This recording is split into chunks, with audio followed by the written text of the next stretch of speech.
All right, everyone. Thank you for joining us for our April Lunch and Learn session. Today we're going to talk a little bit about cyber awareness and identifying cyber threats and what you can do to protect yourself. Our guest speaker today is Scott Gordine, and he operates SMG Unlimited, which is a tech company out of Salina, and they're going to talk with us today. So I will turn it over to Scott. If you have questions, go ahead and put them in the comments, and we'll ask at the end of the session. Great, thanks, Courtney. My name is Scott Gordine, and I own a business called SMG Unlimited out of Salina. We are a managed IT service provider for other small and medium businesses in the area, and we extend as far as Kansas City and go down as far south as Wichita. But we do have a good concentration of clients in the Salina and Abilene areas, and so it's my pleasure to talk a little bit about cybersecurity and things to look for, and maybe some things that would maybe help protect you from any sort of cyber security attacks that you may face in the future. I think the saying right now is it's not if you're attacked, but when. And from an IT standpoint, we see it on just about an everyday basis. Cybersecurity compromises from all sorts of different ways that they have gotten in. They're getting so sophisticated these days that it's time to kind of just take a look at what they do and maybe help yourself, identify a potential cyber attack and ways that you can prevent it from compromising your data or stealing your data. Just a little bit of a background on myself.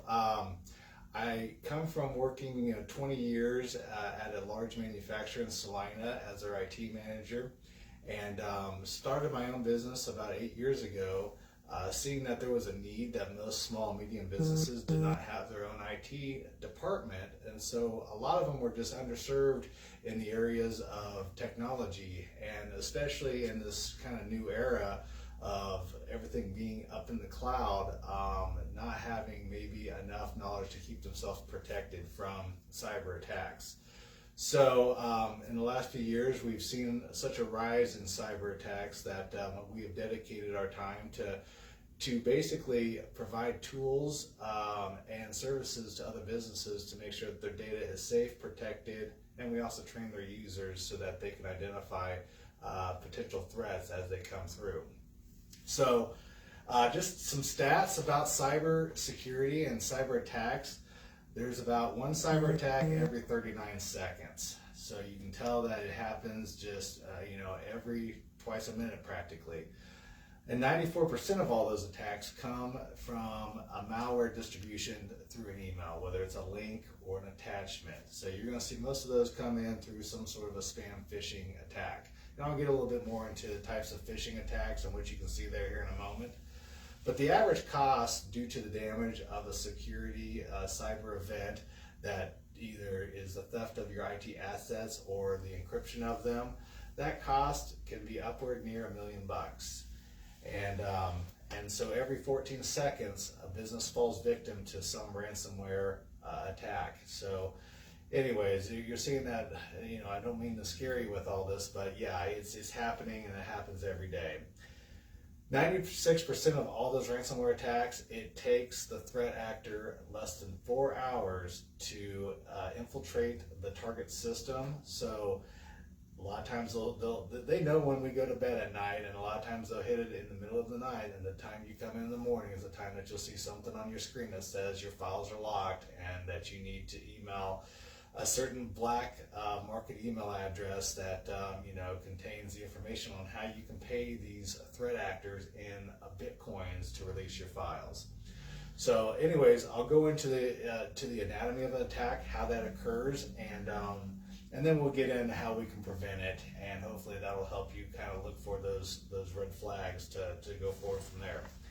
So a hack usually comes in a number of different varieties, but a lot of these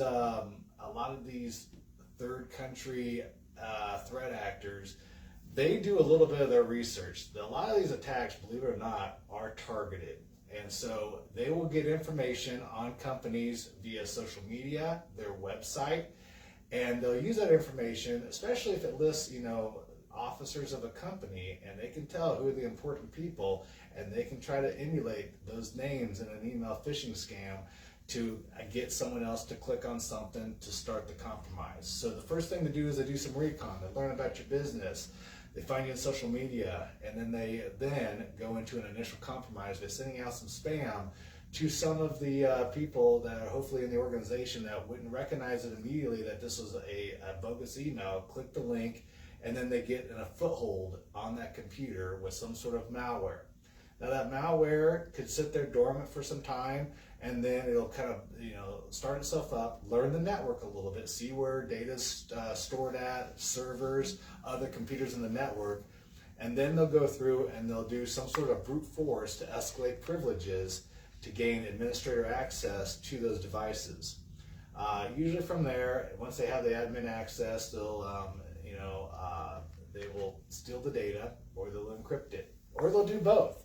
We've seen them actually steal data, encrypt it, have you pay a ransom, but yet they'll go ahead and they'll publish your information on the internet or on the dark web. So, and then once you've been attacked and you get your systems cleaned up, you have to be very careful, because they'll leave on the kind of the back end, maybe on a machine that didn't have any problems. They'll have something stored on that machine, and then they'll use that machine later down the road to redo a whole new attack on that same network. So sometimes you have to actually go and clean every computer in your network to make sure that you're free and clear from any sort of future attack. So the types of threats, as I've said, 94% of these attacks come from emails, and they call this phishing. They're usually trying to phish for you to do something, whether it's click a link, so you provide them some sort of a password that gains access into a cloud-hosted email account, so they can actually gain access to your emails, see your emails, and gain information about who you deal with. That bulk phishing is more or less a generic blast of emails. They send it out to so many people hoping to gain something. Someone's going to click it, they hope. And then you've got what they call spear phishing, and that is more targeted. They find out a little bit more about your business from some other medium, and they then take that and they try to do a targeted phishing campaign to those users. And then the last one is called a whale phishing, and it's also known as CEO fraud. They will then spoof the name of a high-ranking officer in a business, and they will send an email that looks like it's coming from him to someone else in the organization, typically in the finance department, trying to get them to do some sort of a transaction to an account that then can be traced, or even then can even be reversed. So those three types of phishing techniques are pretty prevalent these days, that you'll see them in just about anywhere. So how do you protect yourself? Usually the best protection, there's two ways. One, there is a little bit of work you can do yourself, just by maybe getting an email that asks for something. If it's something that might be bogus or some sort of a phishing attack, usually the English is broken in it. There's some words that just don't make sense. If you suspect that something isn't quite right, always you can reach out, hopefully to the person who you think sent the email, to see if they actually sent it. Secondly, look at the email address.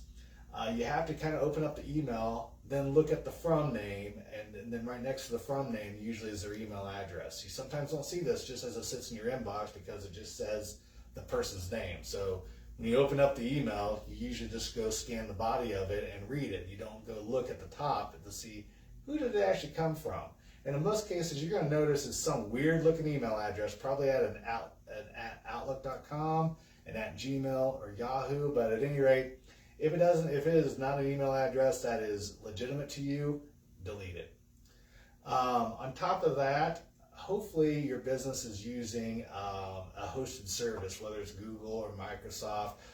Stay away from free email services like Gmail or Outlook.com or Yahoo. They're free for a reason. They're not really doing any sort of filtering for you. So as a business, I'm sure in most cases you're using your own domain as the after the @ symbol in your email address.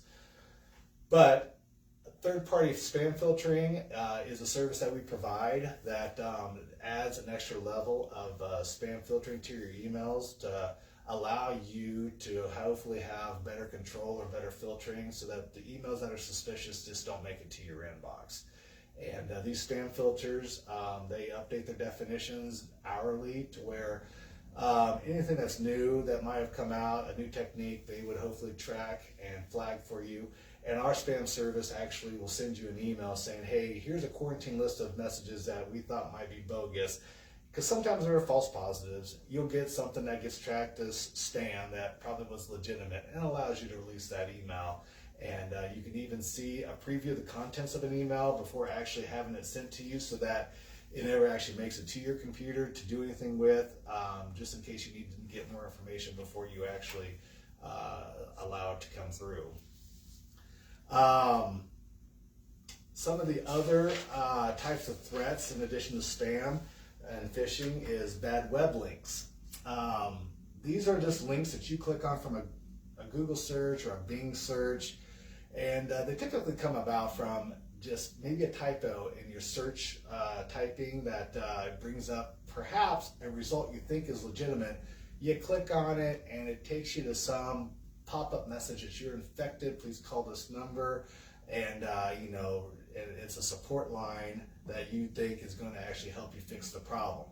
In these cases, they're spam. They're totally bogus. It's a scam. They try to get you to call. It's some third country person on the line. They want to gain access to your computer to help fix the issue. And then while they've got access to the computer, they're either copying off contents from your computer, exporting passwords from your browser, stuff like that, trying to gain that information to help them go and maybe log into bank accounts and other accounts you have that they can hopefully maybe steal something from you. So that's usually the bad web links. They happen just because of usually bad search results. The rule of thumb is when you do a search on Google or Bing, usually you'll see the top results usually have the word ad by them, and sometimes they have hooks on them. So I usually recommend you scroll down a little ways. Don't take the top 2 results. Scroll down a little ways. Look at the URL, because when you click on the link, before you click on the link, it'll say the path of where it's going. And usually you want to make sure that if you're doing something that's you're searching for Amazon, and all the results from Amazon come up, that you're clicking on something that's www.amazon.com something else, and not www weworkforamazon.com or something that does not look right, and then takes you to a bad website. So it's just looking at those links before you click on them. Even if you hold your mouse by that link, you'll see something down at the bottom of your screen that'll tell you the full path of where you're going. And if it just looks totally like it's not going to the right place at the beginning, and you think you're going to Amazon and it's saying it's going somewhere else, you're not going to the right place. So just have to kind of keep an eye on that. Malicious file downloads from the internet, and usually where you see this is you need, you're looking for a piece of free software, something to help you do something, and they're all over the place. So you do a Google search for, say, some sort of a free tool to convert your pictures to another type of format so you can view them on your computer. And you go and you type in that convert files from pictures from phone to computer, and you'll get a list of a bunch of them. And some of them, are legitimate, but some will take you to another site, and you download something, and boom, what you downloaded was actually a virus and has now affected your system. And so we see a lot of that also with those searches of trying to find a software to help you do something that doesn't come on a computer and end up downloading something that was bad. So how can you protect yourself from those web links or those malicious downloads? Is you need some sort of a third-party antivirus software on your computer, for one. The antivirus software, which they update their definitions on the hour as well, is designed to keep you protected from anything that tries to execute on your computer. And there are several ones out there. There are some free ones, and I honestly, again, you get what you pay for. The free ones may not keep their definitions updated, where some of the new, what they call 0-hour attacks, may not catch some of that stuff. So McAfee, Norton are good ones. In our business, we use WebRoot. We also use Bitdefender. And they're not pricey. They might be $30 a year. The subscription that we offer is part of our managed IT service. So if you are signed up with our managed IT, you would get the antivirus solution with it. But antivirus is pretty important to have on a computer. These days, Windows 10 has their own Windows Defender built in, which is actually a better product than some of the previous versions that Microsoft's had. So you do get some pretty decent protection with Windows Defender. We also recommend a third party in addition to that. Credentials, compromised credentials, another type of threat out there. So, and no direct responsibility or anything that you have done, but hey, you've had, say, you had an account with Target and you're buying stuff. Well, Target had a big leak here a few years ago where all their logins were leaked out. So people had passwords. And what seems to happen is, and I fall victim to it as well, is you tend to use the same password for everything you do. And so once people have leaked passwords and email addresses, oh yeah, they'll try them everywhere. Amazon, Netflix, Verizon, Walmart. They'll see if they can get into these accounts, and people will buy stuff because there's a saved credit card on those accounts. And usually people don't realize it until it's too late that something has already been bought and shipped to some place, some random place. It doesn't, you might think that you can find out where it was shipped to, but believe it or not, these people have gotten to where they ship it to hotels, and then they have runners who pick up the product and deliver it. I mean, this happens a lot, where you'll have a lot of suspicious stuff ordered on an Amazon account that does not get delivered to a house. They've been delivered to Airbnbs, and people pick them up there. So at any rate, passwords are a huge problem today, to where about the only way to protect yourself is, one, not only change your password, but use a couple different types of passwords. I recommend that you create a brand new password that is at least 8 characters long, has numbers and symbols and capital letters, and you use that password for all your financial institutions, whether it's your credit cards, your banks, and that one is separate. And then have a different password for some of your more frequently used shopping sites, Amazon, Walmart, those types of sites that have your credit card information on there, but aren't tied to your bank. They can't use that password to get to your bank, but you use that website frequently, and so use a different type of password there. And then lastly, any sort of website that's got just some subscribed service that you might have. It could be a magazine. It could be something that you got to log in. But it's not frequent. Maybe use a third password there. But most importantly, a separate password for your financial institutions or any of your credit card, accounts, so that at least you have something more secure there that's not used anywhere else. The banking institutions, you just don't see many hacks or leaks of passwords there. So you're going to be more likely to have that password and probably use that password for some time. Now I know most banks are getting into the habit of doing maybe password changes every 90 days or something like that, which is a good idea. And I know it's hard sometimes to keep track of those passwords, but that's what these threat actors are depending on, that you just use the same password wherever you go. So best thing to do is think of something that's familiar to you, a word, and then substitute some of the letters for either symbols or numbers. Say the word has a letter A in it, use the @ symbol instead of an A. Or if it has an S, use a $sign. Use periods, use slashes. Instead of using a number, spell out the number. You can just different ideas to try to use for different passwords, so that you aren't having to try to remember something that isn't familiar to you, but just change up how you spell it, and maybe that will help you in the future. So credentials being compromised is such a big deal right now.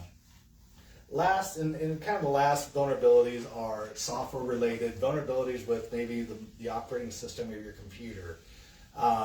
Windows 7 is not supported anymore, so if you're still in a Windows 7 operating system, you are a little bit more vulnerable, just because there's no more updates for it, no more patches, and so it is what it is. And if there is a flaw found, Windows 7 could easily be exploited.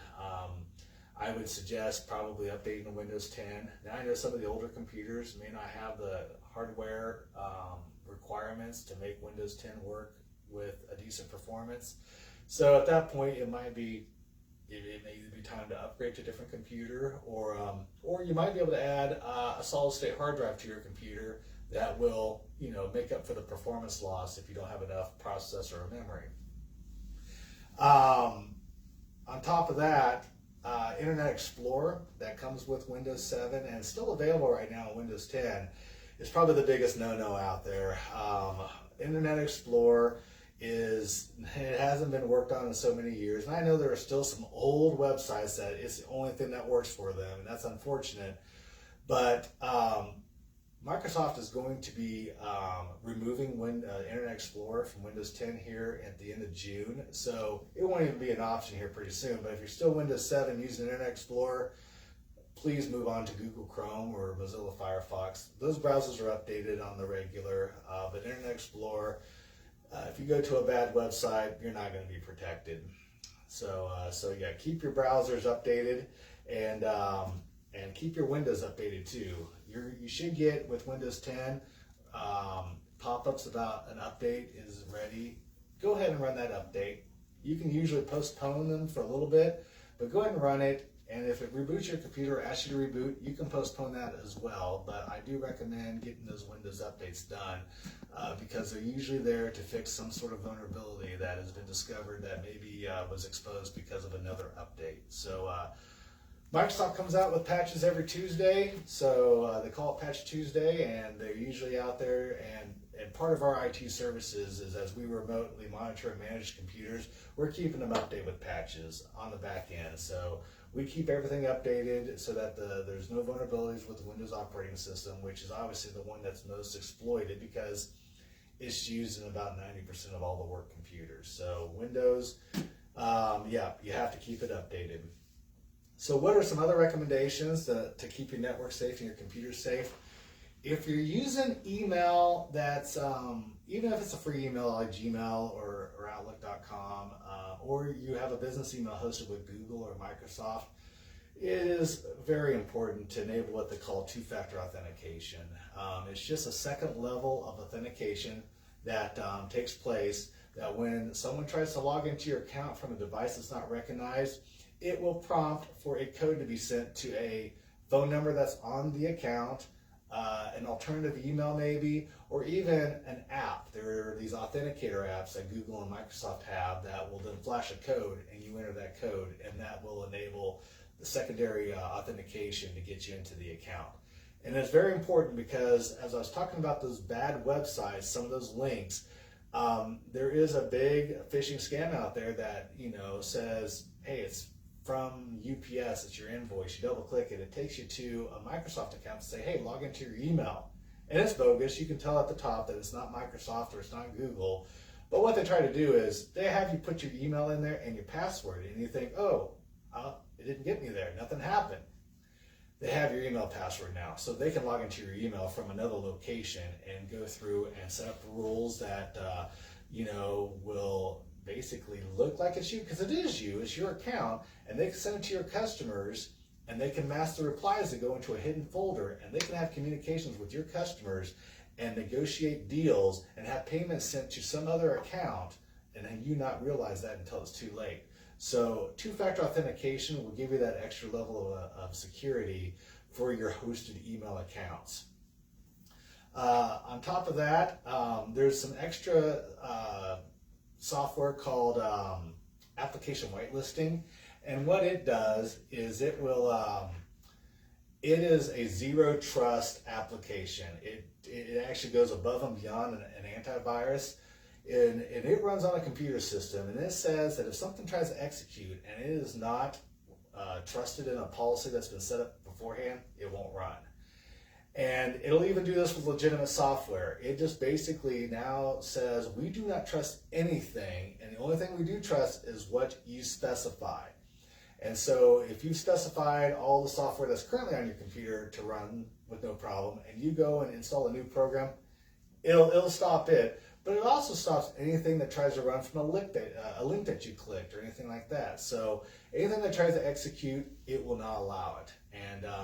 And usually your IT provider will assist with that, and that's what we do with all of our managed IT customers. Is we use this product called Threat Locker, and it will not allow a program to run that is not trusted. And so that will reduce your risk for ransomware and any other types of cyber attacks on a computer network by not allowing its code to execute. So in addition to the application whitelisting, cyber insurance has been something that's come up in the last few years that's been gaining a lot of traction because of companies that have had cyber events, and the cost to restore their systems were so great that it put a financial burden on them. And so check with your insurance carrier. They most likely have a cyber insurance policy that they offer that can provide you with some sort of a financial return on, offsetting costs on a cyber event. And Smart Insurance here in Abilene, I partner with them on a lot of those cyber insurance policies as their third-party IT provider to make sure all the safeguards are in place, to help, in the event of a cyber attack. But the cyber insurance policy will then help you in case something does get beyond that. And even though I cannot 100% say that these software tools for security will prevent everything, it's just not possible. There's going to be something that will sneak through. These threat actors are getting so sophisticated with their attacks that and also human error can come into play as well, that can cause something to get through and compromise your system. So having a cyber insurance policy will help you recoup some of those expenses that are needed to get your system back up and going. And the last biggest thing on what every company, it's a must, even if you don't do any of the other things I've mentioned, you have to have some sort of a backup of your data, whether it's a local backup or a cloud backup. Something has to be put in place to back up the data you have, the software you have, all your systems, that you can recover from not just a cyber event, but also from non-cyber events, whether it's Mother Nature, it could be a flood, it could be a fire. But having that backup, and if it's a local backup, make sure that you're taking a copy of your local backup off-site so that in the event something does occur, naturally, you still have your data there. We actually do both. We have local backups we'll do. We also have a cloud backup. The backups are encrypted so they can't be stolen, and they nothing can be done with them. And then with our managed IT service, we also not only verify the data is backed up, but we do test restores, and we do disaster recovery exercises to kind of mimic that. Hey, if something happened, can we get you all the way back up? So backing up your data is probably one of the most crucial things that has to be done in a business. So if you're not sure if your data is backed up, or just need maybe a little extra assistance to make sure that it is and that it can be restored, we certainly are able to help you with that, and we'd be more than excited to make sure that you are at least able to sleep at night knowing that, hey, my stuff is good to go no matter what happens. So that's the gist of what I wanted to kind of go over. I don't know if there are any questions or not, but I appreciate everyone's time today. And if you have any questions, I know Courtney will post some stuff on the Facebook site with our information, and feel free to reach out, even if this is just a consultation. We don't charge anything for a consultation. We'd be happy to at least point you in the right direction, and if you need help. And thank you for your time. Sounds good. We don't have any questions, but like Scott said, I'll get the information that he brought up so that you guys can see that. And if you have any questions, his contact information will be included with that. Or if you lose it, forget it, you can always reach out to us and we can connect you. So thank you everybody for watching. We appreciate it.